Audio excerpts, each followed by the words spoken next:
The thick fog of war had obscured its existence for decades. Sailors whispered of a warship that defied logic, a phantom vessel that should not exist. Yet somehow, it lurked beneath the waves, waiting. Dismissed as legend, its name was uttered only in hushed tones, a ghost of steel and fire. But then, against all odds, it surfaced in battle, proving that sometimes myths are simply truths waiting to be revealed. It was the height of World War II, a time when naval supremacy dictated the tides of war. The oceans were battlegrounds, and the great powers poured their resources into building war machines that could dominate the seas. Japan, having carved an empire across the Pacific, sought an unassailable force to secure its conquests. The world knew of its mighty fleet, its powerful carriers and battleships, but deep within the heart of Japanese naval strategy lay a secret project. One so ambitious, so audacious, that even seasoned military experts dismissed it as impossible. It was a warship that should never have been built, a vessel whose very existence defied conventional naval doctrine. And yet, when the moment came, it would shatter expectations and strike fear into its enemies. The origins of this warship trace back to the Washington Naval Treaty of 1922, an agreement meant to prevent an all-out arms race among the world's naval powers. The treaty imposed strict limits on battleship construction, capping their displacement at 35,000 tons. But Japan, feeling increasingly constrained by Western-imposed restrictions, devised a way to circumvent the treaty without openly violating it. The answer lay in secrecy and deception. While the world believed Japan was adhering to the agreed-upon limits, its naval engineers were working in the shadows, designing something extraordinary, a battleship larger, more heavily armed, and more resilient than anything that had ever sailed before. The project, codenamed Super Battleship, would remain hidden from foreign intelligence for years. Japan went to great lengths to disguise its true intentions, spreading misinformation about its shipbuilding capabilities, and even constructing dummy hulls to mislead spies.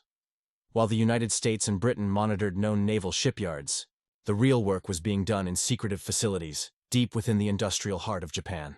The result of this clandestine effort was a behemoth unlike any warship in history, a vessel that could withstand direct hits from conventional battleships and retaliate with an overwhelming barrage of firepower. But how could such a massive warship remain hidden for so long? The answer lay in Japan's ability to control information and manipulate perception. While its rivals focused on aircraft carriers and submarines, Japan doubled down on the idea that battleships were still the ultimate arbiters of naval warfare. It invested heavily in developing an unsinkable titan, one that could turn the tide of battle in a single engagement. The design specifications were staggering. A displacement of over 70,000 tons, twice the limit imposed by the naval treaties. An arsenal of 9 18-inch guns, the largest ever mounted on a warship, capable of obliterating any target from unimaginable distances. An armor belt so thick that enemy shells would shatter upon impact. The ship was not just a battleship. It was a floating fortress, a weapon of absolute destruction. Despite its incredible specifications, the warship remained a whispered legend even within Japan's own navy. Its existence was known to only the highest-ranking officers and engineers directly involved in its creation. Secrecy was paramount, as revealing its presence too soon could prompt preemptive strikes or diplomatic countermeasures. Instead, Japan played a patient game, waiting for the perfect moment to unleash its trump card. By the time intelligence agencies began piecing together reports of an impossibly large warship, it was too late. The ship had already taken shape, hidden within the depths of Japan's naval infrastructure.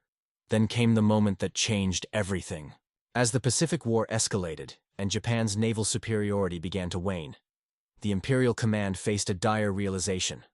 The warship could no longer remain a myth. It was time to bring the legend to life.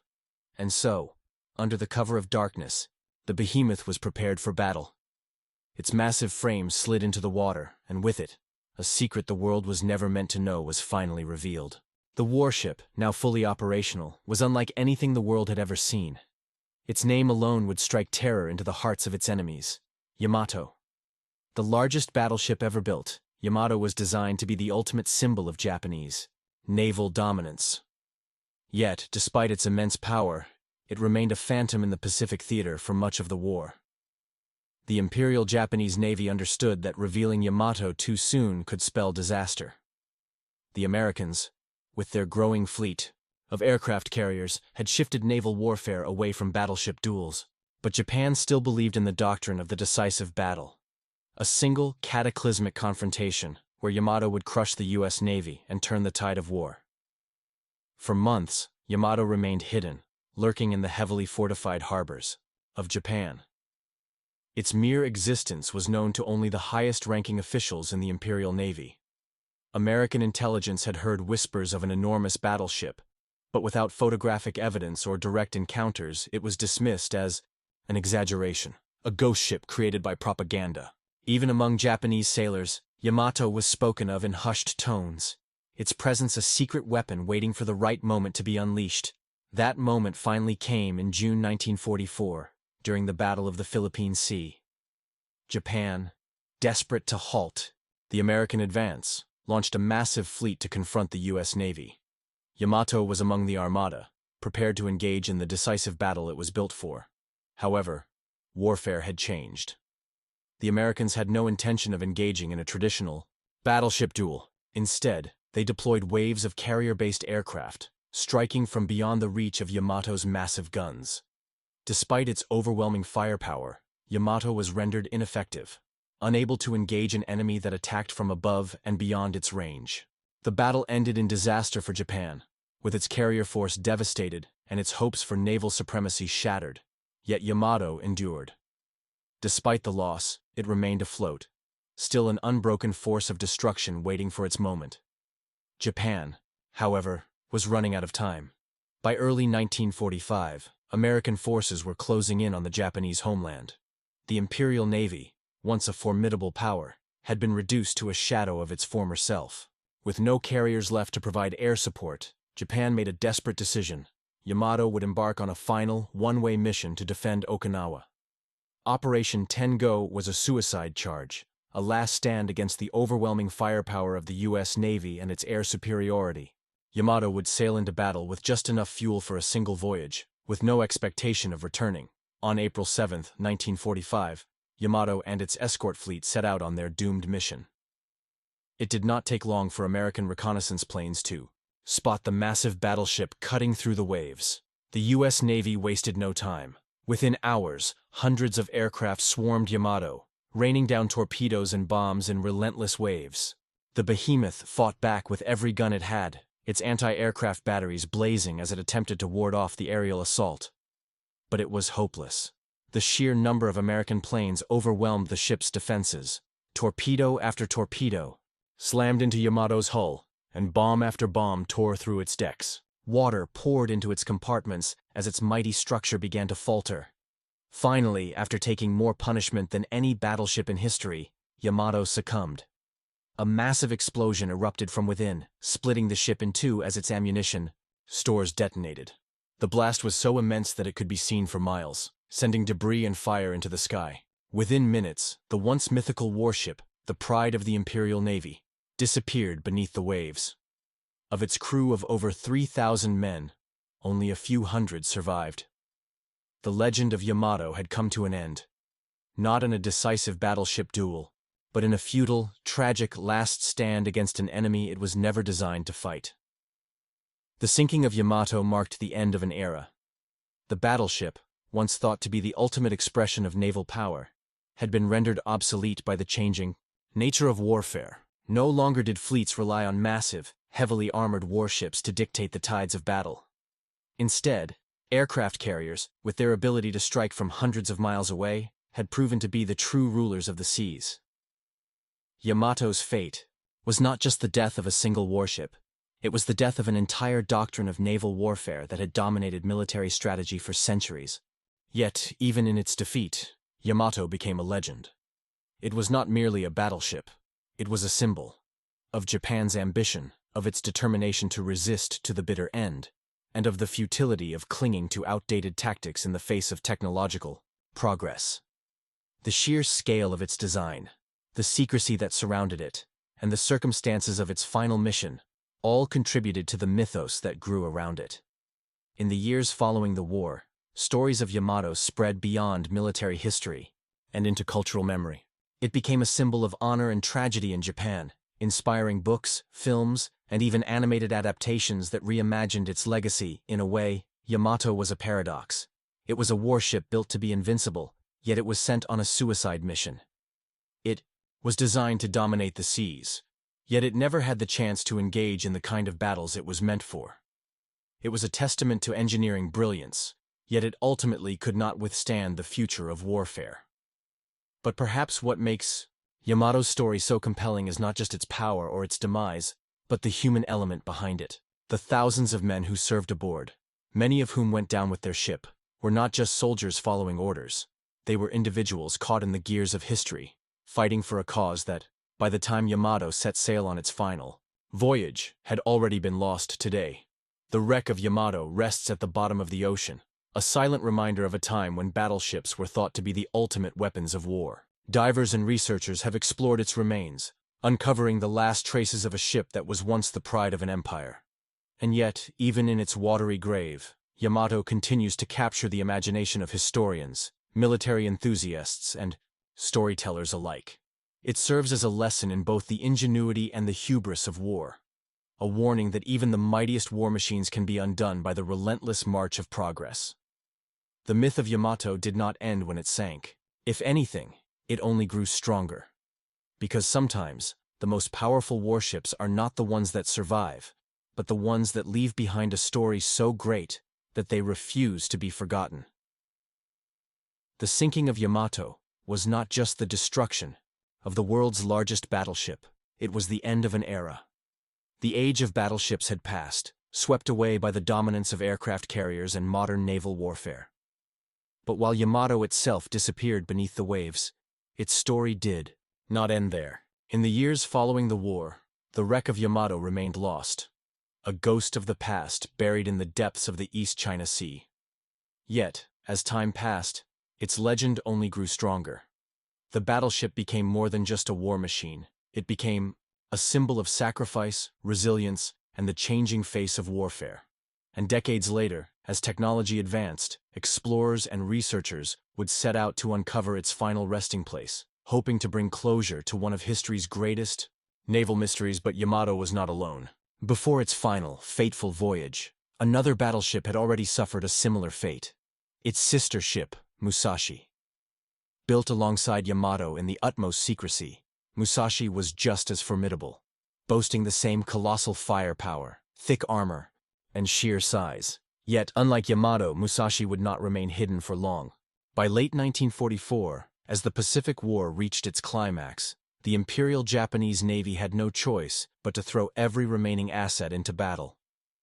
During the Battle of Leyte Gulf, the largest naval engagement in history, Musashi was sent into action, hoping to break through the advancing American fleet.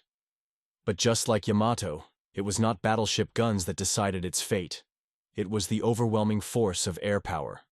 On October 24, 1944, American reconnaissance aircraft spotted Musashi as it sailed towards the battle. What followed was one of the most brutal aerial assaults of the war. Wave after wave of American bombers and torpedo planes descended upon the battleship, hammering it with relentless precision. Musashi fought back, its anti-aircraft batteries blazing as it tried to fend off the onslaught. But the odds were impossible. In just a few hours, the mighty warship was struck by an estimated 19 torpedoes and 17 bombs, each one tearing through its defenses and flooding its compartments. The damage was catastrophic. Listing heavily to one side, Musashi fought against the inevitable. But at 7:35 p.m., it finally succumbed. As the massive ship rolled over and sank, over 1,000 of its crew perished, disappearing into the depths along with the pride of the Imperial Navy. The loss of Musashi was a devastating blow, but it was only a precursor to what would come months later with Yamato's final voyage. Together, these two super battleships, the most powerful ever constructed, were wiped from history without ever fulfilling the role they were built for. And yet, even as they vanished beneath the ocean, their influence did not end there. The wreckage of these titanic vessels would remain hidden for decades, their resting places unknown. But in the modern era, the legend of Yamato and Musashi would drive explorers to search the ocean floor. seeking answers buried beneath miles of darkness. For decades, the wrecks of Yamato and Musashi remained undiscovered, their final resting places lost to time. The few survivors who had witnessed their last moments could only recount the horror of their destruction, but no one knew exactly where the remains of these colossal warships lay. It wasn't until the 21st century that technology finally caught up with the legend. The search for these lost giants became an obsession for historians, naval experts, and deep-sea explorers. With advanced sonar imaging and remotely operated underwater vehicles, the quest to locate Yamato and Musashi began. The breakthrough came in March 2015, when a team led by billionaire and Microsoft co-founder Paul Allen discovered the wreck of Musashi in the Sibuyan Sea, more than 70 years after it had been sent to the depths. Using state-of-the-art underwater scanning technology, the team located the shattered remains of the battleship over 3,000 feet below the surface. As cameras descended into the abyss, the first glimpses of Musashi in over 7 decades emerged. Massive gun turrets, rusted steel plating, and the unmistakable remnants of the ship's bow. It was a haunting sight. Despite the immense pressure and darkness of the deep ocean, parts of Musashi remained eerily intact, serving as a ghostly reminder of the battle that had sealed its fate. The discovery of Musashi renewed interest in finding Yamato. Researchers believed it lay in the East China Sea, where it had been sunk during its doomed final mission. Japanese authorities had conducted surveys in the area for years, but the exact location had remained elusive. Then, in 1982, a deep-sea research team finally confirmed the presence of Yamato's wreck nearly 1,100 feet below the surface. Unlike Musashi, Yamato had suffered a catastrophic explosion when it sank, scattering its remains across the ocean floor. The ship's main structure was torn apart, with sections of its massive gun turrets and hull lying miles apart. The devastation, seen in the wreckage, was a testament to the overwhelming firepower that had rained down upon it in its final hours. The discoveries of Yamato and Musashi were more than just historical finds. They were windows into a lost era of naval warfare, offering insights into the engineering marvels of these ships and the brutality of the battles that had doomed them. Japan, still deeply connected to the memory of these warships, treated the wreck sites as sacred. The area surrounding Yamato's wreck became an unofficial memorial, a place where former sailors and the families of those who had perished could pay their respects. The loss of these ships had once symbolized the collapse of Japan's wartime ambitions, but in the decades since, they had come to represent something more. A reminder of the sacrifices made, the futility of war, and the relentless march of progress that had left battleships behind. Yet, despite their destruction, Yamato and Musashi refused to fade from history. In modern Japan, their legacy took on a new life, inspiring cultural interpretations that extended far beyond the battlefield. Their names became synonymous with strength and resilience, appearing in films, books, and even anime. Perhaps the most famous reimagining of Yamato's legacy came in the form of Space Battleship Yamato, a popular animated series that reinterpreted the ship as a powerful spacefaring vessel, resurrected to defend humanity. This cultural transformation ensured that Yamato would never be forgotten, its myth evolving beyond its historical role and into something almost eternal. Even as the remains of Yamato and Musashi rested in the depths, their influence persisted in naval history and technology. While their destruction marked the end of the battleship era, their legacy shaped the designs of future warships and military strategies.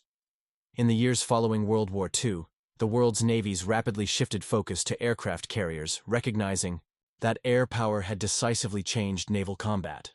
The United States, having witnessed the demise of Japan's super battleships, doubled down on its carrier fleets, ensuring that battleships like Yamato would never again dominate the seas. Yet, the engineering feats that had gone into Yamato and Musashi did not vanish entirely. Elements of their armor design, advanced gunnery systems, and propulsion technologies influenced warships built in the post-war era.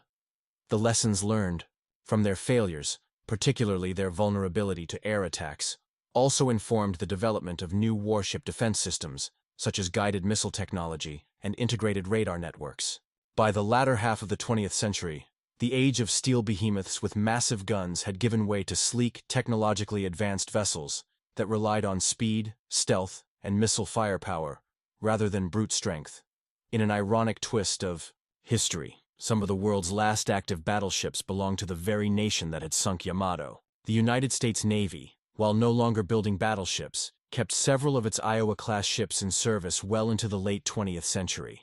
Unlike Yamato, which had been destroyed before it could prove its worth, the Iowa-class battleships were modernized with cruise missiles and advanced targeting systems, allowing them to remain relevant in the nuclear age. Ships like USS Missouri, which had hosted the surrender of Japan in 1945, saw action decades later in conflicts such as the Gulf War, proving that battleships still had a place, though a much smaller one, in modern warfare. But for Japan, the loss of Yamato and Musashi was not just a military failure, it was a moment of reckoning. After the war, Japan renounced its ability to wage aggressive war, and its once mighty navy was reshaped into a self-defense force. For years, Japan built only small destroyers and escort ships, avoiding anything resembling the massive battleships of its past. However, in recent years, a new class of powerful warships has emerged: Japan's modern Izumo-class helicopter carriers.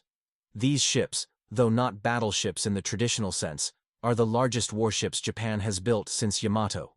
Capable of carrying fighter jets, they mark Japan's cautious return to building larger naval vessels, though under the strict doctrine of self-defense. Despite the changing nature of warfare, Yamato remains an enduring symbol. In Japan, it is honored not just as a warship, but as a representation of perseverance and sacrifice. Memorials and museums dedicated to the ship attract visitors from around the world, while naval historians continue to study its design and impact on maritime warfare. The Kure Maritime Museum, often called the Yamato Museum, houses detailed models, artifacts, and accounts from survivors, ensuring that future generations understand the significance of the ship and the men who served aboard it. And so, the myth of Yamato lives on. It is a story of ambition and tragedy, of technological marvel and human sacrifice. Though it was a warship built for a world that no longer exists, its legacy remains deeply woven into the fabric of naval history. Yamato may have sunk, but its legend refuses to die, standing as a reminder that even the mightiest of weapons cannot outlast the tides of change. Though Yamato sank beneath the waves in 1945, its story did not end with its destruction. Over the decades, the ship transformed from a mere war machine into a symbol, one that carried different meanings for different people. For Japan, Yamato became both a source of national pride and a painful reminder of the country's wartime past. For naval historians, it was the ultimate representation of an outdated military doctrine, and for military strategists, it served as a cautionary tale about the limits of brute force in modern warfare. But what no one could have predicted was how Yamato would become more than just a relic of war. It would become a cultural icon, inspiring art, literature, and even modern naval engineering in ways that its builders could never have imagined. In post-war Japan, the memory of Yamato was complex. On one hand, it was a masterpiece of naval engineering, a testament to the skill and determination of its builders. On the other hand, it was a tragic embodiment of Japan's wartime ambitions and ultimate defeat. For years, the country struggled with how to remember Yamato. Was it a symbol of heroism, or a reminder of a failed strategy that cost thousands of lives? In the 1950s and 60s, as Japan focused on rebuilding its economy and distancing itself from its military past, discussions of Yamato were subdued. But as the decades passed, a new perspective began to emerge, one that saw Yamato not just as a warship, but as a cultural and historical treasure. This shift was driven in part by literature and media. In the 1970s, the animated series Space Battleship Yamato reintroduced the ship to a new generation, not as a weapon of war, but as a vessel of hope. In the show's reimagined story, Yamato was resurrected as a spaceship, repurposed to save humanity from an existential threat. The series was a massive success, both in Japan and abroad, helping to cement Yamato's place in pop culture.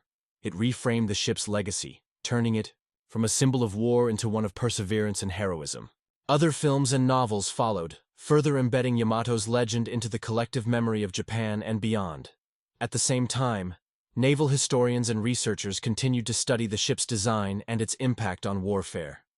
Yamato's armor, its massive main guns, and its propulsion system were all analyzed in depth, with some of its design principles still influencing modern naval architecture. While battleships like Yamato are no longer built, elements of its engineering can be found in today's naval vessels.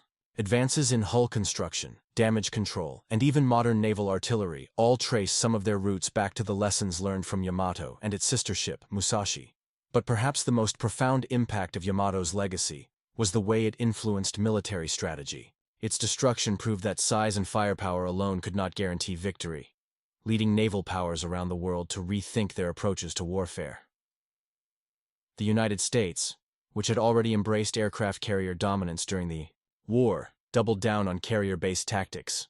The Soviet Union, recognizing the vulnerability of large capital ships, focused on submarine warfare and missile technology. Even Japan, which had once placed so much hope in Yamato, abandoned the concept of super battleships entirely, shifting its naval focus to self-defense and technological superiority.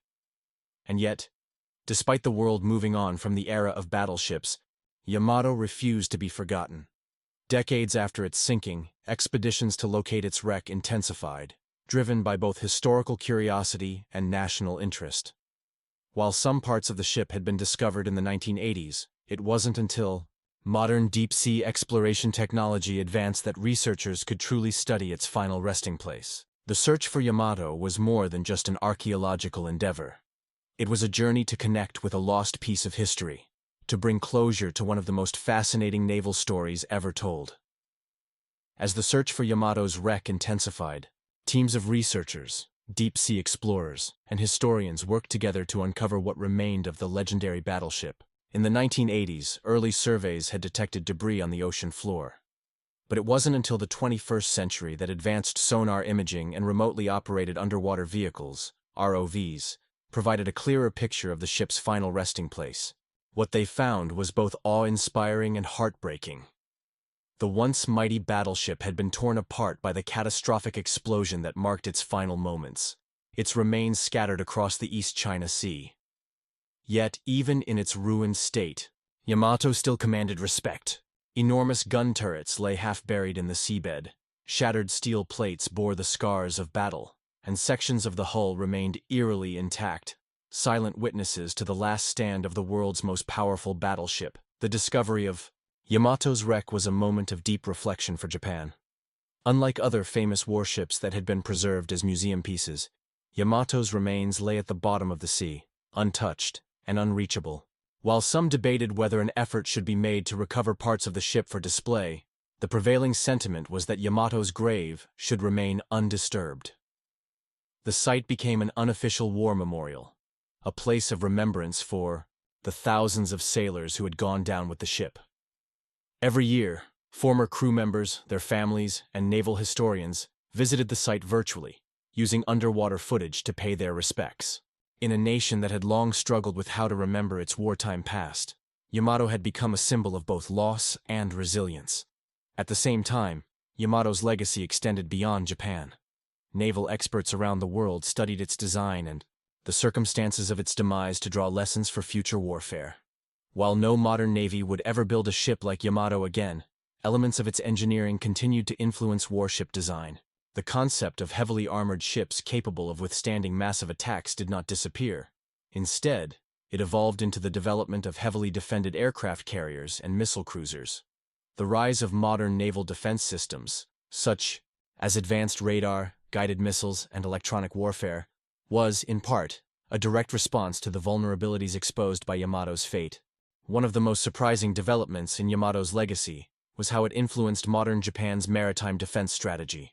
After World War II, Japan's constitution strictly limited its military capabilities, preventing it from building offensive weapons like battleships. For decades, Japan maintained only a small defensive navy, focused on protecting its territorial waters. However, as global security threats evolved, Japan gradually expanded its maritime capabilities, leading to the construction of new classes of advanced warships. The most striking of these was the Izumo class, a pair of helicopter carriers that were the largest ships Japan had built since Yamato.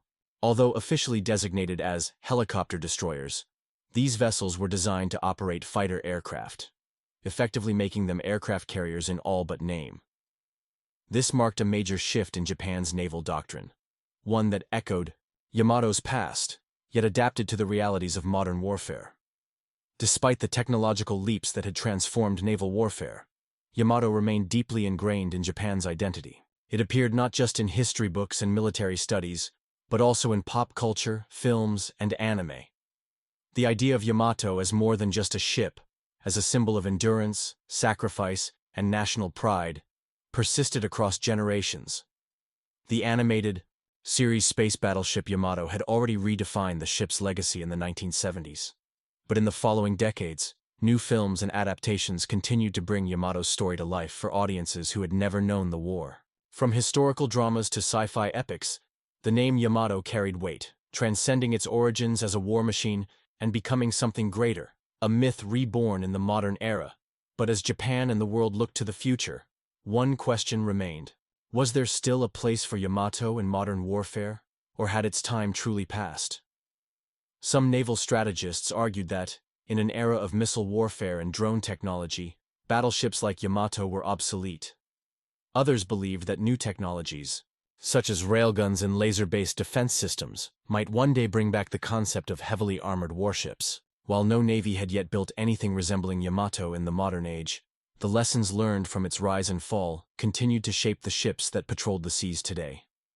Even as the world moved on from the era of battleships, the legacy of Yamato continued to shape the future of naval warfare in ways its designers could never have imagined. While massive gunships no longer ruled the seas, the strategic lessons learned from Yamato's rise and fall remained relevant. The ship had been built under the belief that sheer firepower and armor could dominate naval engagements, yet its destruction proved that mobility, air power, and technological adaptability were the true keys to victory. These lessons have since influenced the evolution of modern warships, leading to the development of high-tech vessels designed not for brute force, but for survivability, speed, and precision. One of the most significant advancements in naval warfare, inspired by Yamato's fate, was the rise of missile-based combat. The vulnerability of battleships to aircraft attacks, as demonstrated in the battles of Midway, Leyte Gulf, and Yamato's own demise, led to the development of naval vessels capable of engaging threats from beyond the horizon. The aircraft carrier became the dominant force at sea, with its ability to strike targets from hundreds of miles away. Meanwhile, guided missile technology advanced to the point where modern destroyers and cruisers could engage enemy ships, aircraft, and even ballistic missiles with pinpoint accuracy. In many ways, the evolution of naval warfare since World War II has been a direct response to the limitations exposed by Yamato and its sister ship, Musashi. Yet, despite its obsolescence, there have been ongoing debates about whether battleships, or something resembling them, could make a return in modern navies. Some military analysts argue that with the development of advanced armor materials, energy-based weapons, and hypersonic missile defenses, a modern battleship-like vessel could be viable once again. Unlike Yamato, which relied solely on its armor for protection, these hypothetical warships would be equipped with active defense systems capable of intercepting incoming threats before they could strike. Railgun technology, which has been in development by several navies, could potentially revive the concept of long-range naval artillery, making large-caliber guns relevant once more. While no modern navy has committed to building a new generation of battleships, research into these advanced technologies continues, keeping the idea alive at least in theory. In Japan, Yamato's legacy remains as strong as ever, but it has taken on a new meaning. Once seen as the pinnacle of wartime ambition, it is now regarded as a symbol of resilience, sacrifice, and the lessons learned from history. The Yamato Museum in Kure, Japan, where the battleship was originally constructed, stands as a testament to this legacy. Visitors from around the world come to see the detailed models, artifacts, and exhibits dedicated to the ship and its crew. For many, the museum is not just a place to admire a great warship, but a place of reflection on the cost of war and the importance of peace. Yamato's influence also extends beyond Japan's borders. In the United States, naval historians continue to study the ship's design and the battle strategies that led to its downfall. Wargaming simulations and strategic analyses use Yamato as a case study in military academies, teaching future naval officers about the risks of relying on outdated doctrines in an ever-evolving battlefield. Even in popular culture, Yamato's legend remains alive. From documentaries to war films, from books to anime, the ship has transcended its historical role to become an enduring icon of military history. As the world moves further into the age of drones, cyber warfare, and space-based defense systems, the days of giant battleships dominating the seas are long gone. But the story of Yamato, a story of ambition, tragedy, and transformation, will never be forgotten. It stands as a reminder of an era when warships were the ultimate measure of naval power, and of the harsh realities that proved otherwise. Yamato may rest at the bottom of the sea, but its legacy will forever sail through history. Please subscribe my channel for more interesting videos.